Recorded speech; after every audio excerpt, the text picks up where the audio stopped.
And now, one of Disney Imagineering's finest creations, American Adventure. Welcome.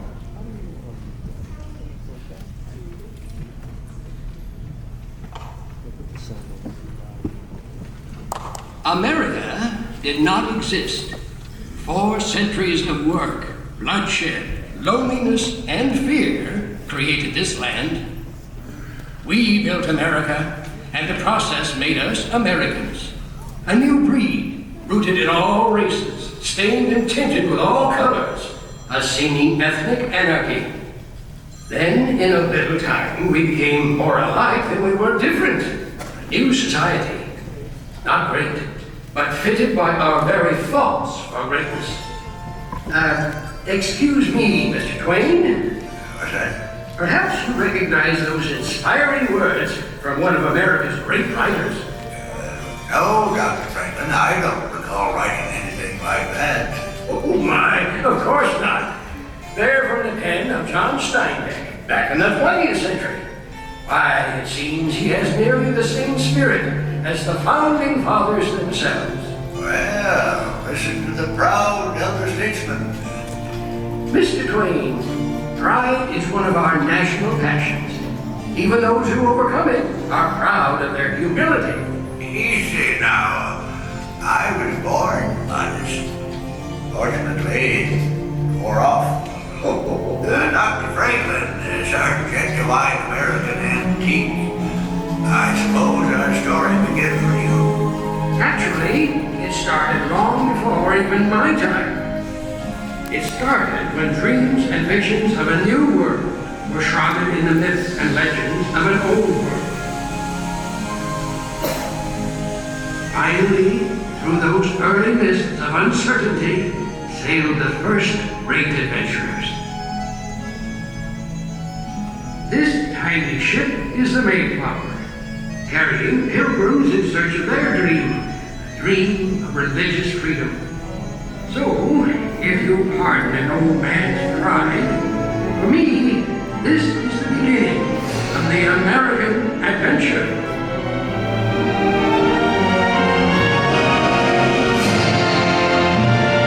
There's a land across this ocean I'm waiting to see, a land for these people who dream to be free.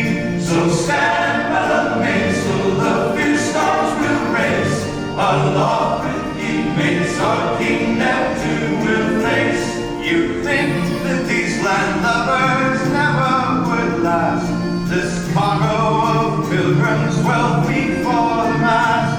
It's land home, we hearties, at last we've arrived, and praise be to God, here they all have survived. But a look o'er this wilderness brings me to dread that the first bitter winter may leave all more dead. They call themselves pilgrims, these poor wretched souls, with a dream to be free in the new world they're born. Yes, far from welcoming the early settlers, this land severely challenged them. It was a struggle for survival that gained but a tiny toehold in a vast, untamed wilderness. In the decades that followed, a new challenge began to emerge. We were growing more and more apart from the mother country. Passion began to govern, and she never governs wisely. The British think it's fools we be.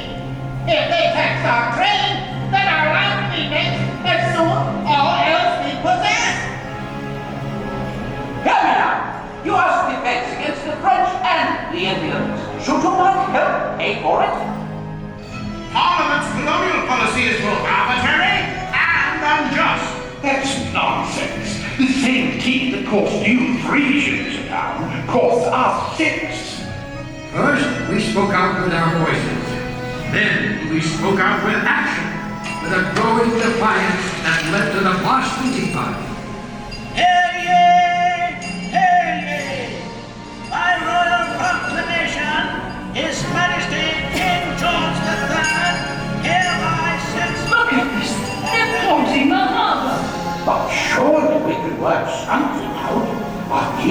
neighbors with Rome. You're key, you Tory. Either we cut the ties with England or we surrender our liberty. Finally, the time had come to speak with one voice in a declaration of independence. Good evening, Mr. Jefferson. Have you finished the new draft yet? Those are new drafts all over the floor, Dr. Franklin. It seems one stroke of this pen brings 2 changes from Congress. I told you John Adams should have written this. Oh, by his own admission, you can write circles around him. Mr. Adams has not been prisoner in this law for 17 days. I shall continue tomorrow. You must continue now. Thomas, it is difficult to make 13 clocks chime at the same time, but we must carefully justify the separation. Dr. Franklin, while you slept soundly through the meeting this afternoon, we did manage to justify separation. We hold these truths to be self-evident, that all men are created equal, that they are endowed by their Creator with certain inalienable rights, that among these are life, liberty, and the pursuit of happiness. And to secure these rights, We never must revere that every man take his must get up and fight for freedom here. We'll rid the place of the red coat ranks as Yankee politics. Oh, 'tis a great delight to march and fight, but it's getting tough, I fear.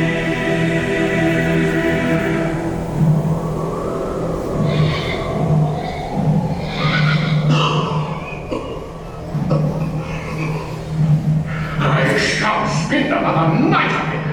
At least you got shoes, mate. There's not a dozen left what can say that. Don't tell me, friend. Tell the good general then. Tell him that half his camp has got typhus, smallpox, or dysentery. And there be not a ration amongst us. Now we can forage for hickory nuts. Aye, while the English overindulge in our Philadelphia's fine food and drink. 'Tis a strange war we shoulder, George Washington. Congress sleeps warmly in York. And the British party in Philadelphia. We freeze or starve to death here in Valley Forge. It's the Valley Forge, my boys, forever we must hail. We fight the cold with rags on our feet as the lobster backs brigade. The time will come when they'll be on the run and the ships will homeward sail. Oh, it's a great delight to march and fight along the victory trail. It's a great delight to march and fight along the victory trail. In the end, we the people prevailed and achieved perhaps our greatest dream. 13 very different colonies became the United States of America, and we were free to become an entire nation of dreamers and doers. Westward bound, Dr. Franklin, to new frontiers. To the age of Samuel Langhorne Clemens. Well, I like to think Mark Twain was part of all that.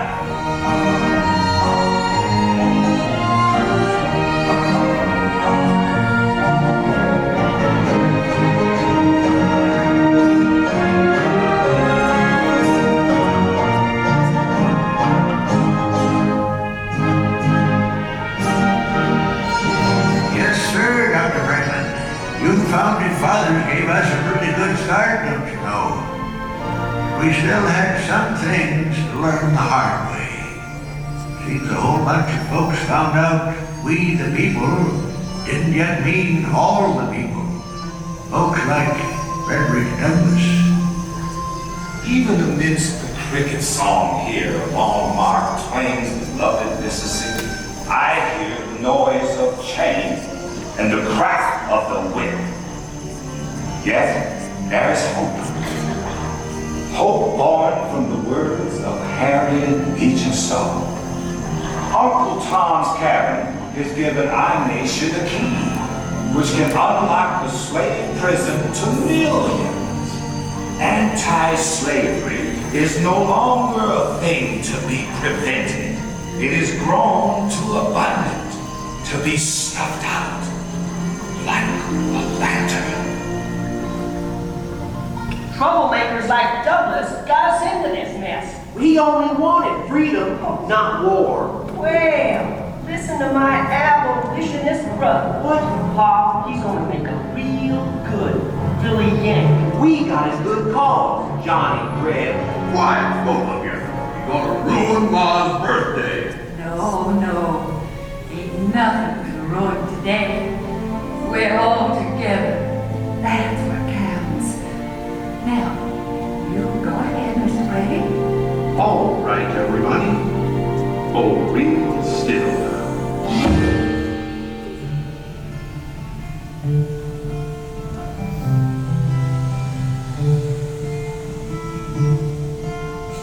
Two brothers on their way, two brothers on their way, two brothers on their way, one more blue and one more gray. One more blue and one more gray, as they marched along their way. The fife and drum began to play, all on a beautiful morning.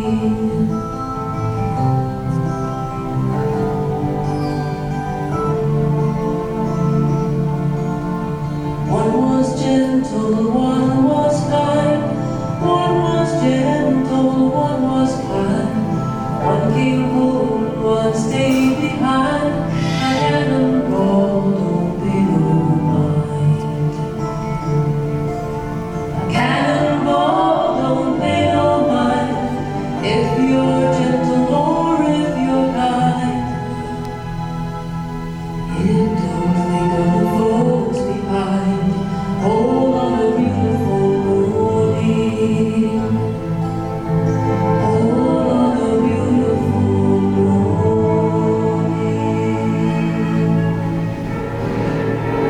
At last, the terrible Civil War ended. The time had come to rebuild our shattered nation, and a new wave of immigrants would help us do it. From around the world they came, these new Americans, 1,000 noble courage, no traffic downtown, all pouring into one. Seems there was a new dawn coming for the American adventure. Enough! Enough of your words. Let your new dawn be the final sunset on my people's sorrow. When I think of our condition, my heart is heavy. I see men of my own race treated as outlaws or shot down like animals. I hope that all of us may be brothers with one country around us and one government for all. From where the sun now stands, I will fight no more. Forever. The wisdom of the great Chief Joseph reminded us once again of our long, painful journey through the frontiers of humanity. Equal devotion to man for the cause of freedom. Together, they have made this country what it is. We ask justice. We ask equality be guaranteed to us and our daughters forever. Well, here we are, back in the heat of Franklin's Philadelphia again. We're 100 years old today. We came a long way in that first century. But like Susan B. Anthony, we're still speaking out. And why shouldn't we, Mr. Twain? As Tom Edison said, discontent is the first necessity of progress. Edison, afraid I don't place a name. Edison's that young phonograph inventor. What? This great hall is filled with new inventions. There's Otis elevator, Cole's magnificent steam engine, and don't forget me telephone, the true hallmark of progress. Aha! Behold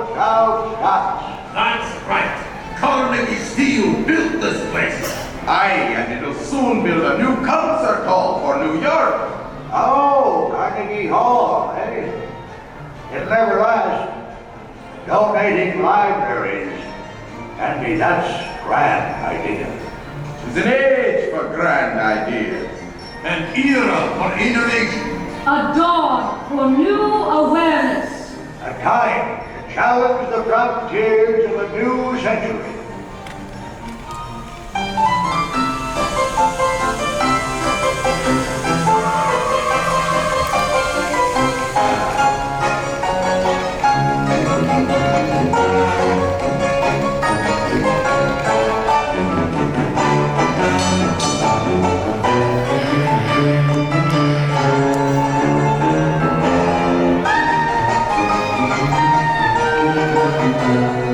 Yes, sir. We soared into the 20th century on the wings of invention, and the winds changed. But our America, the beautiful, she was changing too.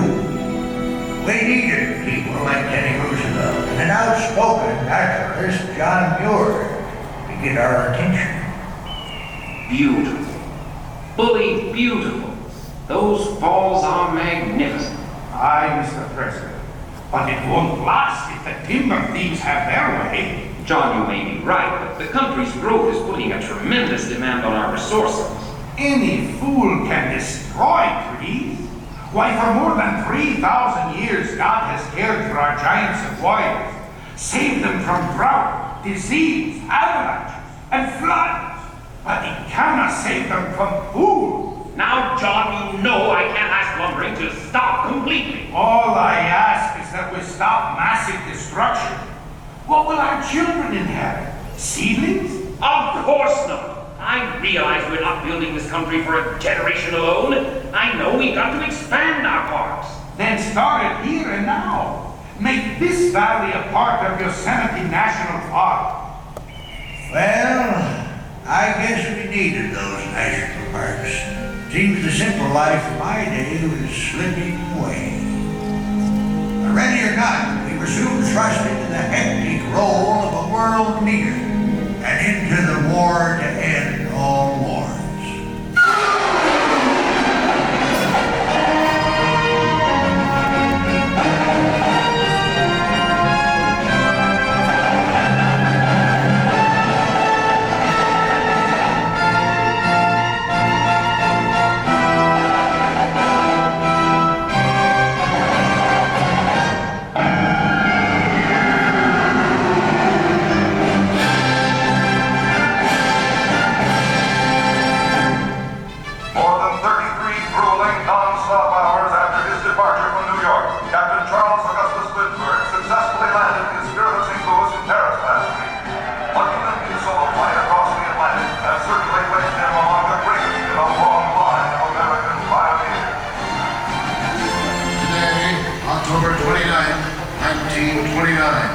Wall Street became America's greatest wall of rumble.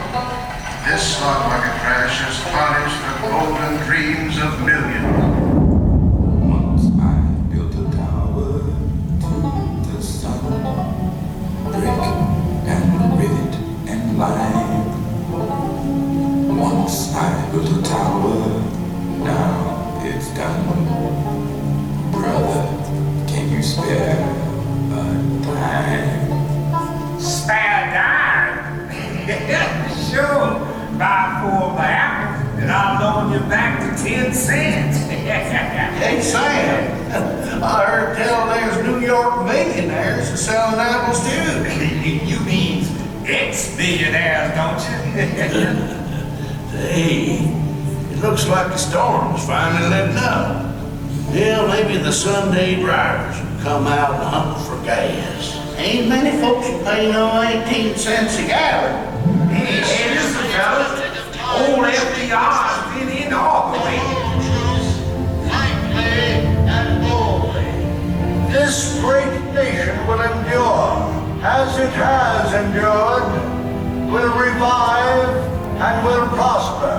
So first of all, let me assert my firm belief that the only thing we have to fear is fear itself. Yeah, I sure hope he's right. Folks could use a little prosperity around these parts. Yes, sir. Before this depression, we sure had enjoyed special blessings. Hold it. But I you think know, it that's seems Will to Rudd. me that we was a mighty cocky nation. We begun to believe that the height of civilization was an automobile, a radio, and a bathtub. Of course, now we're a whole lot smarter. Now Congress wants to trim down the Navy so it'll fit into the bathtub too. You know, it seems to me like we're the only nation in the world that waits till we get in the war before we start getting ready for it. Yesterday, December 7th, 1941, a piece of the United States of America was suddenly and deliberately attacked by naval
course not. We weren't dreamers, we were visionaries.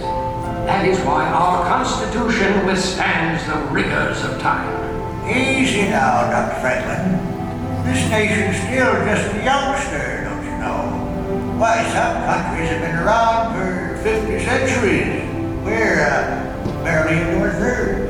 That's true, but look what we've accomplished in that tiny span of time. My dear Doctor, earlier you found John Steinbeck so inspiring, and he also sounded this warning. We now face the danger which in the past has been the most destructive to the human. Success, plenty, comfort, and ever-increasing leisure. No dynamic people has ever survived these dangers. I may have invented these bifocals I'm wearing, but I can assure you they are not rose-colored. Mr. Twain, the golden age never was the present age. But with human liberty, we can fulfill the promise and meaning of America.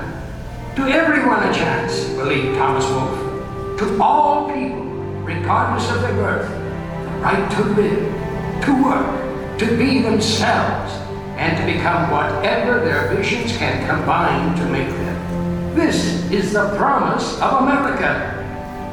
Mr. Twain, 'tis easy to see, hard to foresee, but I foresee the American adventure to continue a long, long time.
We hope all you lovely folks enjoyed that. We're glad you worked. Thank you for spending some of your time.